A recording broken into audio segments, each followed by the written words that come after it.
Hello, everybody. Can folks hear me okay?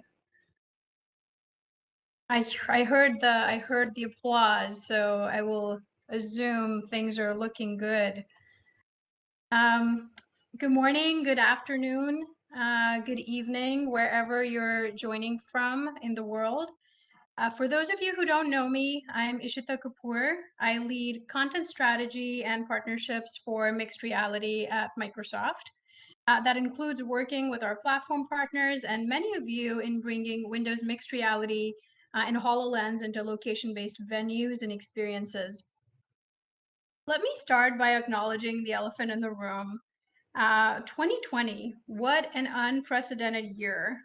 Never before, at least in our living memory, have we, as a planet, dealt with something so visceral, immediate, and common catastrophe at the same time. And though each part of the globe is in different phases of handling the pandemic, the struggle and the grit is certainly shared. I have to say, when I was asked to kick things off today, I was a little nervous. It's been a tough year just as human beings, let alone being in the business of gathering people in closed spaces to wear a bunch of headsets and run around. I hope that if you're here today, you're doing well and staying safe, and so are your loved ones.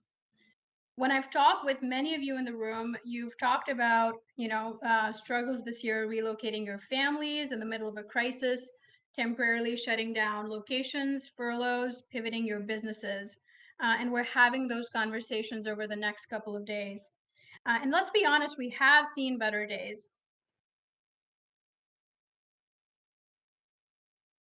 So I don't think it's a stretch to say that location-based entertainment will look different post-COVID.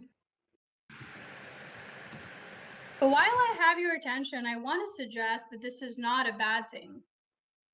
Why do I say that?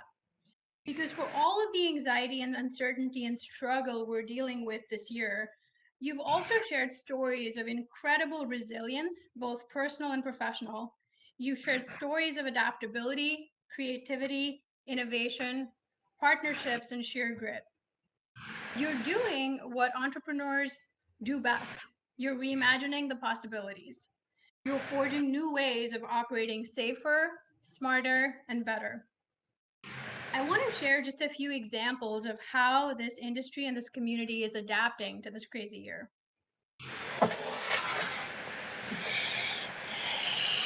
If you live in a part of the world or are operating sites in a part of the world where it's relatively safe to gather again and to go to arcades and LBE venues, you're likely being greeted with an extra measure of hygiene and safety precautions. Our friends at Zero Latency shared these few pictures from their operating site in Rotterdam. Everything from temperature checks to copious amounts of hand sanitizer to physical distancing to UV cleaning of headsets. My favorite example of getting creative in the top right was shared by Scott from Zero Latency. They had these watch your spacing alerts in the game to begin with, but they expanded the range of these alerts to match the COVID restrictions in the given region of the world that they're operating in. Such a small thing, but a creative way to sort of embrace the new guidelines and the new requirements around safety and distancing. On the other side of this will be such seasoned germaphobes, and I can't wait for that to be the new normal for our industry. At Microsoft, we felt the urgency and awe of hygiene and cleaning through seeing HoloLens devices being deployed in hospitals, assisting doctors in their frontline COVID diagnosis and response. The need for headsets and COVID wards pretty quickly made updated hygiene protocols and cleaning practices a priority for the team. In working with the Imperial College Healthcare NHS Trust in London, we were stunned. Their early estimates indicated that using a HoloLens is saving up to 700 items of PPE per ward per week. And it reduced the doctor-patient exposure by nearly 80%. I also know that many of you are innovating to solve this exact problem in the LBE space.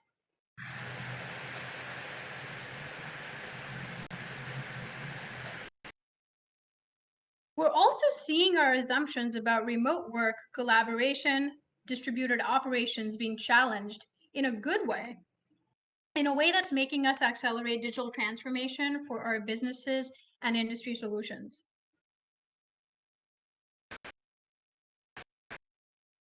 40% of companies, twice the pre-COVID-19 rate, are permanently keeping a majority of workers remote. The percentage of companies with a majority of employees working remotely more than tripled from pre-shutdown to now. Chances are you've already shifted part of your IT infrastructure to optimize for remote work, whether that's DevOps, networking, or security. If you're operating a site or managing multiple locations, chances are you've already shifted to advanced ticketing and remote app deployment. Corporate spending on cloud infrastructure services reached $29 billion, a 37% increase over the same quarter last year. These secular trends in cloud computing were already underway before the pandemic, and they are now imminent. At Microsoft, we've seen the adoption of Teams, Azure, and mixed reality soar as organizations move workflows and payloads to the cloud and structure remote work for their employees.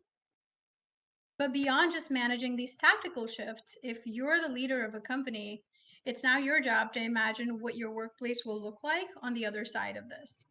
It means everything from thinking about space and layout, to flexible working hours, to benefits and perks, to culture and attitudes about remote work.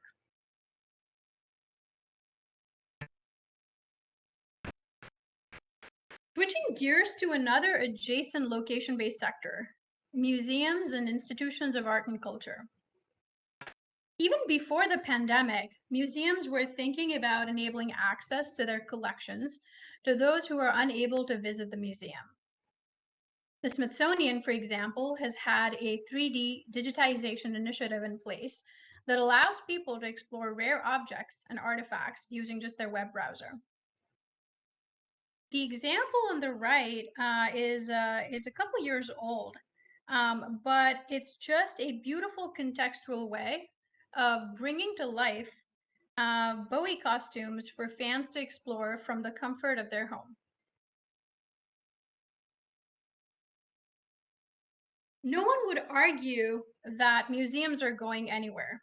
There will always be exhibits and curated programming best experienced in person.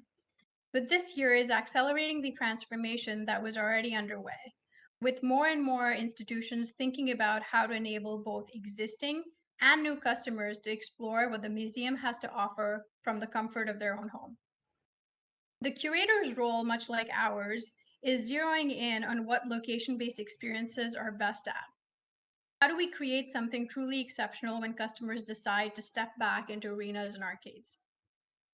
As entrepreneurs, this may mean entertaining new business models, renewed best practices, new forms of content, and new innovation.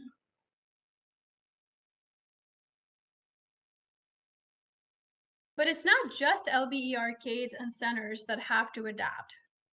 Traditional festivals that would otherwise be happening in person have taken to VR to celebrate this year. One of my favorite examples from this year is the incredible gathering in Altspace VR for Burning Man. Let me try to play you this short clip.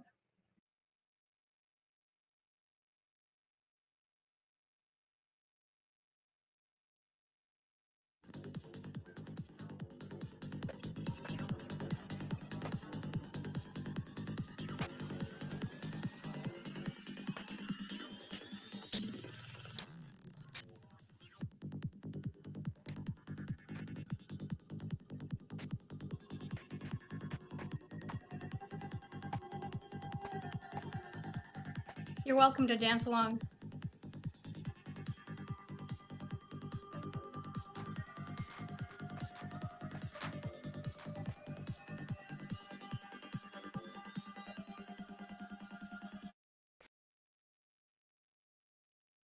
Thanks, Jeremy, for clicking through that. So what you saw there was DJ Diplo holoporting live into Altspace VR. He's wearing a HoloLens 2 as his performance is captured and streamed live from a volumetric capture studio in Altspace. And in his HoloLens, he can see a miniature version of the virtual world he is in, making audience interaction possible both ways. Some background on how this came about. I'm sure many are familiar with Burning Man. It hosts about 80,000 people every year from 25 countries or so in Black Rock City, Nevada. This year, of course, Burning Man needed to adapt from a large-scale in-person event to a virtual version while still maintaining its unique spirit and essence. AltSpace was selected by a collective known as Black Rock City VR, a recognized Burning Man multiverse, and their goal was to foster a community-led digital version of Burning Man with art, camps, and citizens. Fly Alchemist is a community within the Burning Man universe that collaborated directly with Alex Kipman and AltSpace to host numerous events and concerts over the course of Burning Man. This culminated in 2 large performances, this one included, that showcased the world's first cross AR/VR live holographic performance.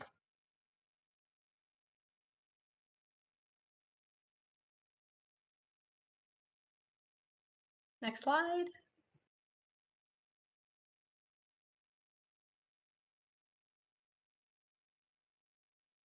There we go. Earlier this year, as we were planning to get this off the ground, here's what Burning Man's Creative Initiatives Director, Kim Cook, had to say about her hopes for the event.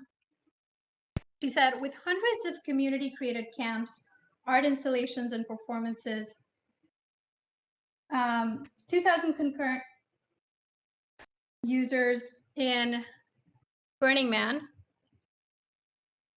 Oh, I'm sorry, I jumped ahead. Kim Cooks, the creative director, she said, whether or not people have a desert experience, I think it's possible to have an experience of generosity and surprise and delight. So the spirit of Burning Man, I hope, will convey itself through this experience. And that, as we organized this event with a massive production, was definitely true. With hundreds of community-created camps, art installations, performances, 2,000 concurrent users at the Man Burn event, and an average of 100 minutes in the multiverse, it was momentous.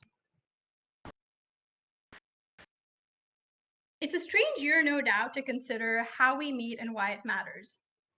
I started reading this book by Priya Parker, who is an author and conflict resolution facilitator. The book ironically came out during the pandemic at a time that people are ungathering instead of gathering. And yet she offers eloquent ways to re-examine how we connect with each other. She says this.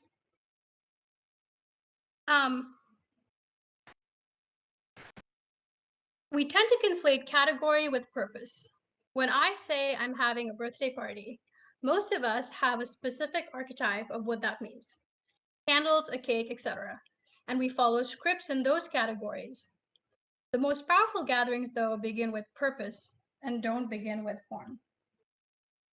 Talk about a year when birthdays look different. When was the last time someone celebrated a birthday by blowing all over a cake that everyone immediately eats? No, right?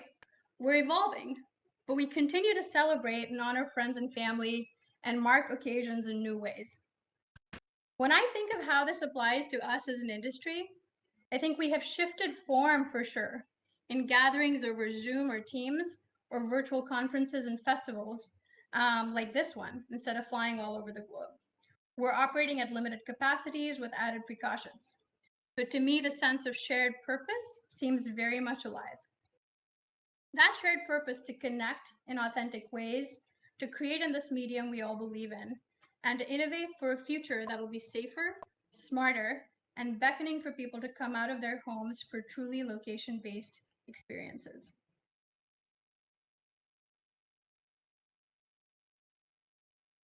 I hope you take the time over the next few days to mix and mingle. There's a great lineup of talks and panels. I'm Ishita Kapoor, and I lead mixed reality content and partnerships at Microsoft. And I'd love to hear from you. I opened today with a working theory that LBE is going to look different post-COVID and suggest that it's a good thing. Whether you agree or disagree, I'd love to hear how you're transforming your business, your startup, your venture for a post-COVID world. And I'm here to learn how Microsoft can help. If we don't get to talk in person, I'm easy to connect with. You can find me on LinkedIn or reach out over email or Twitter. Thank you, Jeremy, Nanette, and the Virtual World Arcade team for hosting all of us, for the time and energy to put together this virtual production, and for having me here today. I'll hang out here if anyone has questions, and if we don't run into each other, have an amazing conference. Thank you so much.